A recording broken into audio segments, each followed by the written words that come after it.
आमचं असं म्हणणं असं आहे की सवर्णामध्ये सुद्धा वर्गीकरण आलं पाहिजे. समाजाच्या एका भागामध्ये धोरण कुठलंही वरपासून खालपर्यंत सारखं असलं पाहिजे.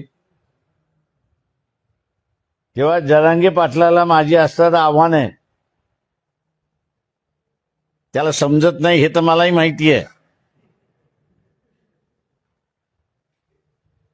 काका, त्याच्याबरोबर जे बुद्धिमान लोक आहेत ते सुद्धा आता कंटाळलेले आहेत.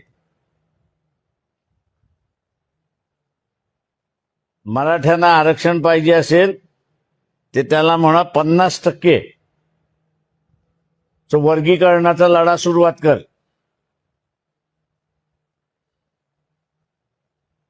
त्यांनी 50% मध्ये लढा सुरुवात केला. तो जेवढं मागतोय त्याच्यापेक्षा जास्ती त्याला मिळेल.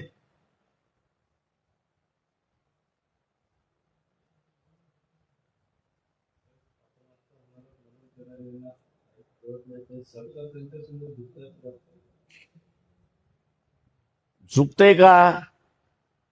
जर राणीशाही सोडली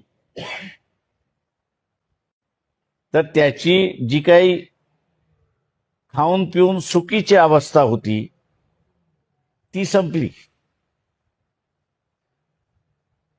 एका कुटुंबाचे 4 कुटुंब झाले. ते एका कुटुंबाचे 4 कुटुंब झाल्यानंतर 15 एकर असणारी जमीन ही काही 4 पट वाढली नाही ना, ती 4 पट कमी झाली. त्याच्यामुळे समृद्धी जी होती ती कमी झाली. आणि त्याच्यामुळे सगळ्यात सोपा मार्ग इथल्या राजकीयांना आरक्षण मागा म्हणजे तुझे प्रश्न सुटतील.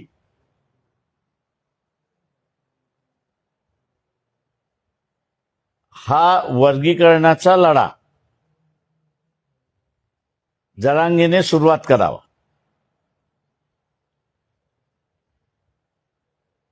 त्यांना फायदाच फायदा आहे. मध्ये उपवर्गीकरणाचे लढे सुद्धा इकडे समाजाचे नाही, मला माझ्याकडे जी माहिती आहे ती मी तुम्हाला सांगतो. मातंग समाज हा ह्या प्रश्नावरती एकटा पडलाय. वाल्मिकी असेल, होलाड आहे, चर्मकार आहे, यांच्या समाजाच्या बैठका होऊन आमचा वर्गीकरणाला विरोध आहे ही त्यांची भूमिका आहे. मातंग समाजाची भूमिका ही आहे की वर्गीकरण झालं पाहिजे. त्याच्यामध्ये हा सगळा प्रश्न अडकलेला आहे. जेव्हा आम्ही म्हणतोय की हा प्रश्नाचा तोडगाच काढायचा असेल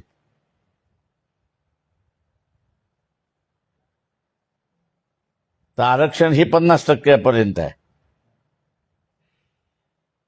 उरलेला 50% जनरल आहे. त्या जनरलमध्ये सुद्धा हा वर्गीकरणाच्या माध्यमातून न्याय मिळतो. म्हणजे जरांगे दोन्ही बाजूने तबले वाजवायला मोकळा झाला. ओबीसीच्या बाजूने सुद्धा आणि जनरल ह्याच्यामध्ये सुद्धा.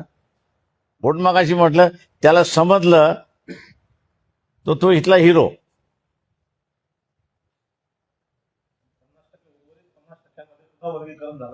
उरलेल्या 50% एखादं धोरण अर्धवट नाही ना तुम्ही लागू करू शकत. आता जसं मी म्हणालो की एससी मध्येच ट्रायबल तर विरोधातच आहे पूर्णपणे वर्गीकरणाच्या. एससी मध्येच उघड भांडणं तुम्हाला दिसायला लागली. मातंगांचे मोर्चे निघतात, ते म्हणतात वर्गीकरण झालं पाहिजे. कोलारांचे निघाले ते म्हणतात विरोध. वाल्मिकीचे निघाले की ते म्हणतात विरोध. चर्मकाराचे मिळाले ते म्हणतात विरोध.